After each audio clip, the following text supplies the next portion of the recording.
मुंबईमधल्या या छोट्याशा चाळीत सगळे एक कुटुंबासारखे राहत होते आणि इथेच सुरू झाली एका प्रेमाची गोष्ट.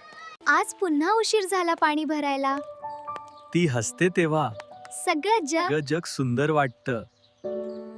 तू रोज माझ्याच वेळेला का येतोस? नाही, तसं काही नाही. खोटं बोलू नकोस. तुझ्याशी बोललं की दिवस चांगला जातो. मलाही तुझी सवय झालीये.